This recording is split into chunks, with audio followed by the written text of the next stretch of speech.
Good afternoon on this Monday. Thanks for joining us. I'm Sarah Fergani. Right now, you can start early voting in the primary runoff. It is next Tuesday, and you have this entire week to make your voice heard on who will end up on the November ballot. KENS 5's Earl Stoudemire walks us through what you should know.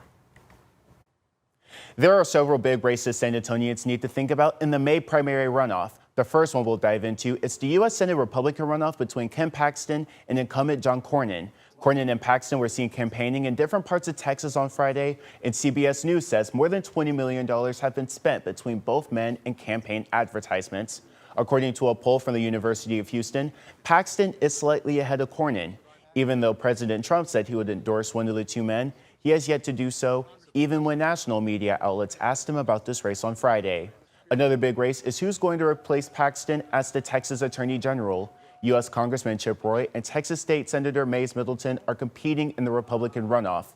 Experts say the difference between the two is Roy taking a more constitutional conservative approach to government and Middleton taking a far-right stance. Vicki Goodwin and Union leader Marcus Velez are in the Democratic runoff for Texas Attorney General. Both are trying to flip the current Republican seat from red to blue to have a more progressive stance in law and government.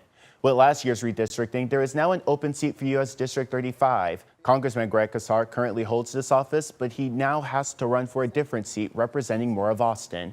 State Representative John Lujan and President Trump-endorsed candidate Carlos de la Cruz are both competing for the Republican nomination. For the Democrats, it's a race between longtime Bexar County Deputy Johnny Garcia and housing activist Maureen Galindo. The last race we'll talk about is for Texas House District 125 with the retirement of Democrat San Antonio State Representative Ray Lopez. To replace him in the Democratic Party, there is a runoff between Michelle Barrientos Vera and Adrian Reyna. The winner will then go against Ricardo Martinez with the GOP.